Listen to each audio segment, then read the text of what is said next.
Hello दोस्तों, आज के इस वीडियो में हम लोग इन्वायरमेंट के वेरियस एस्पेक्ट से रिलेटेड जो इंटरनेशनल ऑर्गेनाइजेशंस हैं उनके बारे में बात करेंगे। इसमें सबसे महत्वपूर्ण ऑर्गेनाइजेशन है IUCN। IUCN का मतलब है international union of conservation of nature and natural resources. International union of conservation of nature and natural resources. तो बेसिकली ये जो ऑर्गेनाइजेशन है वो 1948 में फॉर्म हो गई थी और इसका हेडक्वार्टर ग्लैंड सिटी है एक स्विट्ज़रलैंड में, वहाँ पर है। ये जो IUCN है वो इन्वायरमेंट के वेरियस एस्पेक्ट्स पे काम करती है।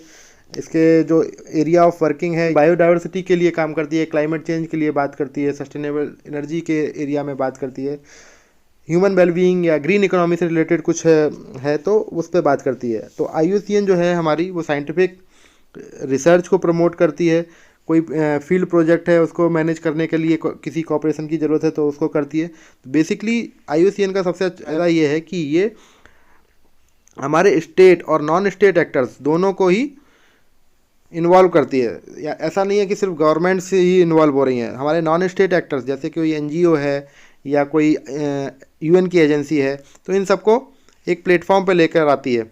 ये सारे स्टेक होल्डर को इन्वायरमेंट्स के बारे में अवेयर करती है और कैसे उसको इन्वायरमेंट को हमको प्रोटेक्ट करना है या कैसे इसको कंजर्व करना है, उसके लिए हमको पॉलिसी सजेस्ट करती है। IUCN का एक काफ़ी अच्छा अचीवमेंट है कि जो ये हमारी जो अर्थ में जितनी भी टाइप की स्पीसीज़ पाई जाती हैं उन पर डेटा कलेक्ट करती है और उस डेटा के आधार पर ये डिसाइड करती है कि वो स्पीसीज़ को कितने कंजर्वेशन की ज़रूरत है, वो किस कैटेगरी में आती है, उसको क्लासीफाई करती है और वो हमको बोलती है कि उस क्लासिफिकेशन के अनुसार उनके प्रोटेक्शन के लिए क्या स्टेप्स लिए जाने चाहिए।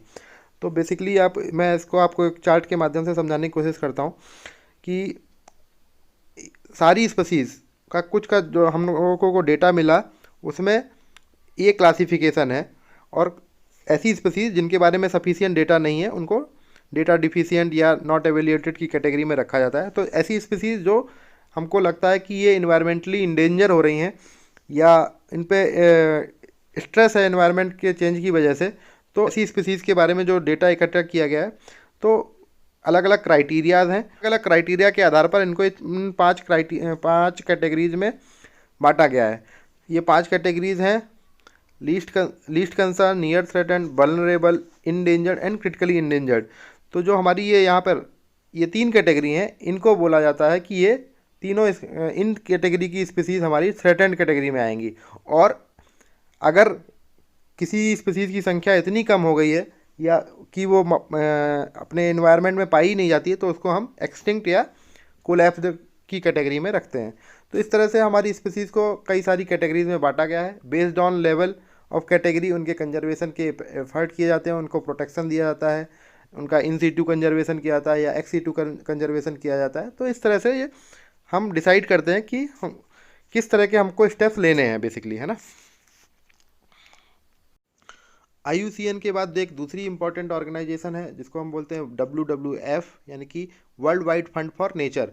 ये भी विल्डरनेस प्रोटेक्शन और ह्यूमन इम्पैक्ट को कैसे कम किया जाए नेचर पे उसको स्टडी करती है और उसके एरिया में काम करती है।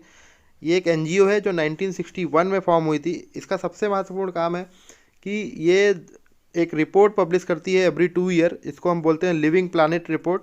तो इस रिपोर्ट को आपको फोकस करना है। ये डायरेक्टली स्टेटमेंट में भी पूछी जाती है और अगर आप जिस ईयर में पेपर दे रहे हैं और उस ईयर में इस रिपोर्ट के कुछ की आउटकम्स के को भी स्टेटमेंट के फॉर्म में पूछा जा सकता है। तो आपको इस रिपोर्ट पे फोकस रखना है कि लिविंग प्लानिट रिपोर्ट में कोई की रिकमेंडेशन WWF ने दिया है तो आपको उसको पेपर के दृष्टिकोण से तैयार करना है।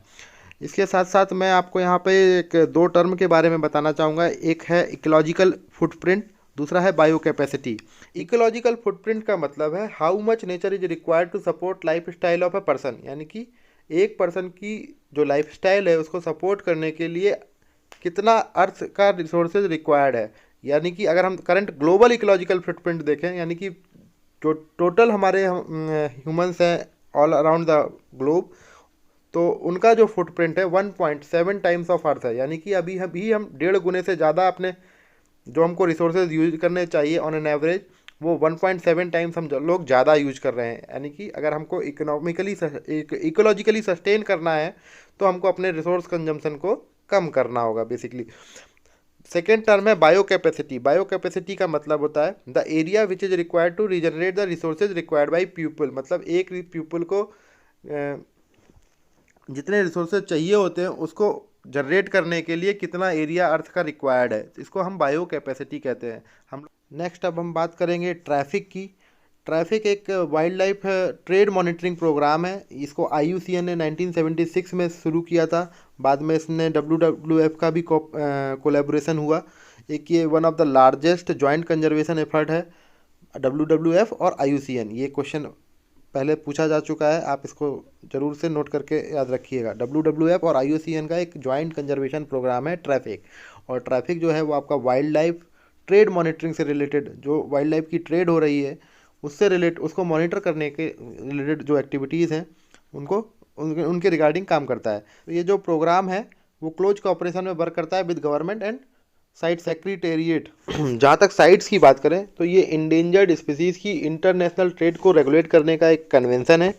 ये यहाँ पे ध्यान देने वाली बात है कि जो ये स्पीसीज़ की ट्रेड है ये सिर्फ एनिमल स्पीसीज़ नहीं है, ये animal species as well as plant species दोनों को ही इंटरनेशनल ट्रेड को गवर्न करता है।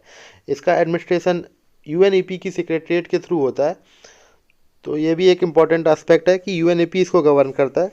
बेसिकली इसमें किसी भी स्पीसीज़ को एक्सटिंक्ट होने के कई सारे प्रोबेबल रीजन हो सकते हैं। उनमें one of the important reason है कि उसका अनरेगुलेटेड ट्रेड।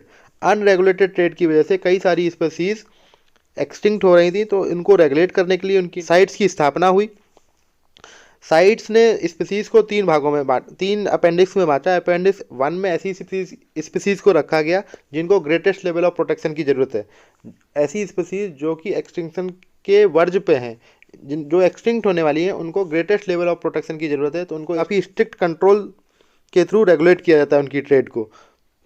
अपेंडिक्स 2 में उस लेवल की स्पीसीज़ रहेंगी जिनको मीडियम लेवल ऑफ प्रोटेक्शन की ज़रूरत है, जो अभी तुरंत में जिन पे कोई थ्रेट नहीं है, लेकिन अगर उनकी ट्रेड को अगर रेगुलेट नहीं किया गया तो फ्यूचर में वो एक्सटिंक्शन की कैटेगरी में जा सकती हैं। तो ऐसी जो स्पीसीज़ हैं उनको हम अपेंडिक्स 2 में रखते हैं। और अपेंडिक्स 3 में उन स्पीसीज़ को रखा जाता है जो जिन पे कोई एक्सटिंक्शन का कोई ख़तरा नहीं है, लेकिन जो साइट्स की जो पार्टीज़ हैं उन्होंने कुछ रिक्वेस्ट किया अपनी नेबरिंग पार्टी को या किसी दूसरी पार्टी को कि हमको आपकी हेल्प चाहिए इनकी ट्रेड को रेगुलेट करने के लिए। तो ऐसी स्पीसीज़ जिनके लिए हेल्प रिक्वायर्ड है या हेल्प मांगी गई है किसी पार्टी द्वारा, तो ऐसी स्पीसीज़ को अपेंडिक्स 3 में रखा जाता है। Thank you.